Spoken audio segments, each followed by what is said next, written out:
Hi, my name's Phil. I like talking about politics, and in this video I'd like to discuss how the government are thinking about another genius plan to derive some spurious benefits from Brexit by killing taxpayers on our roads in order to reduce tax, because that's how that works apparently. But first, if you'd like to be notified of daily news and politics, please subscribe to the channel and click the bell notification icon. So I've said at various points in the past few years that all these EU rules that the Brexiteers whine about are now British rules. In fact, they always were. Over 90% of all EU rules was either developed or supported by the UK. I think I did a video yesterday, the schedule's getting mixed up now, where I discussed how George Eustace said that 80% of our laws were dumped upon us by the EU. It's not actually true. It's largely the other way around. But the thing is, that doesn't fit their narrative. Like, they couldn't seriously argue for leaving the EU so we could drop a load of rules that were mainly invented by the UK in the first place. Much better to pretend that the EU is this empire and that we were under occupation, because that's the thing about being pretty much the only land in Europe not to have genuinely been occupied in the last century. We are flippant about such things in a way that those who are actually victims would not be. But anyway, this latest consideration for dropping EU rules is an absolutely classic example. The EU are preparing to introduce new road safety measures, which includes provisions for motor vehicles to be designed to be, less likely to crush pedestrians and cyclists, because most people think that's a good thing. And as these measures were being developed whilst we were in the EU, our Department for Transport was also working on them. In theory, we are also set to introduce them later this year as well, even though we're outside the EU. But now the government say they're thinking about dropping the new standards.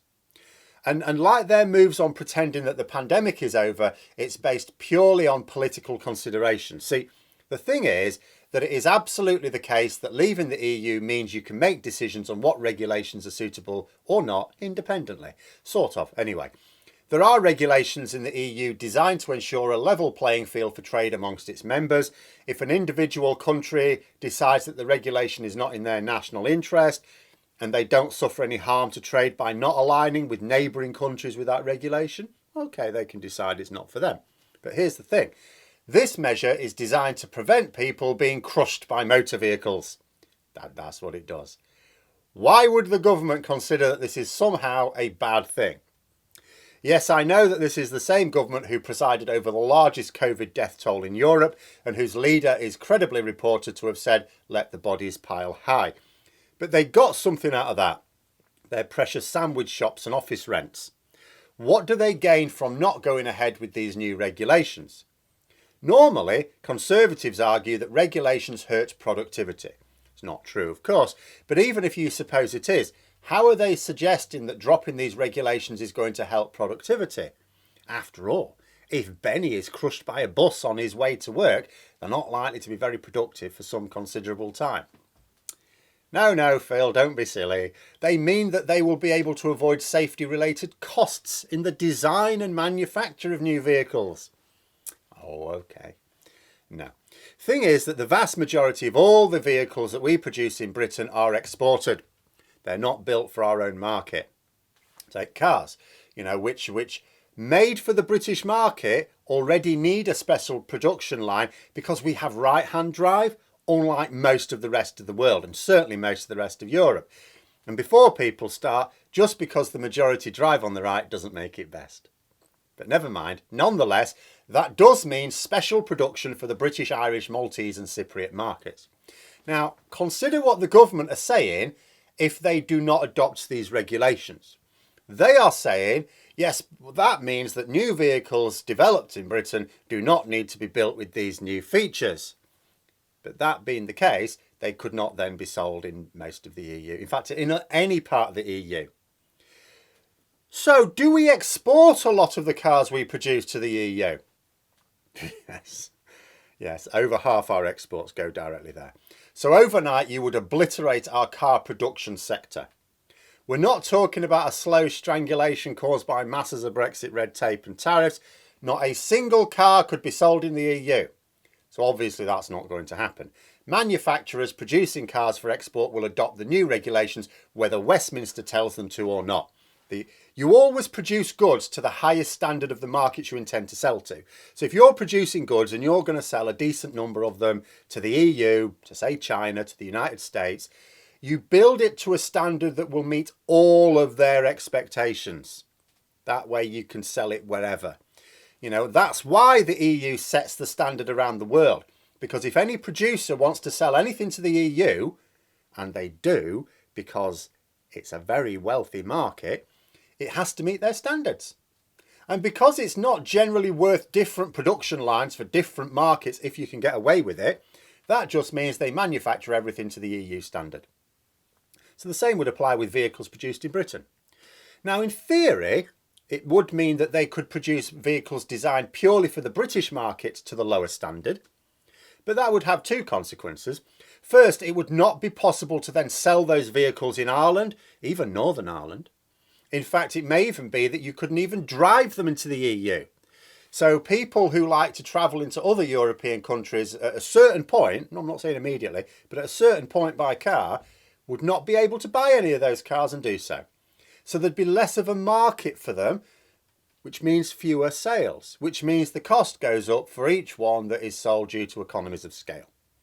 Secondly, you'd need a different production process, beyond just that needed for the right-hand drive, adding more cost to the process. And bingo, you have a car that is more likely to crush people to death and costs you more for the privilege. I'm not sure such a feature should be considered worthy of a premium price to anyone other than a very angry psychotic individual. So going back to the government's thinking about whether or not to go ahead with these new regulations. This is what they are deciding. In actual terms, we can all understand. Should we introduce these new regulations that we came up with? Because this, again, this classic example, this is a British idea.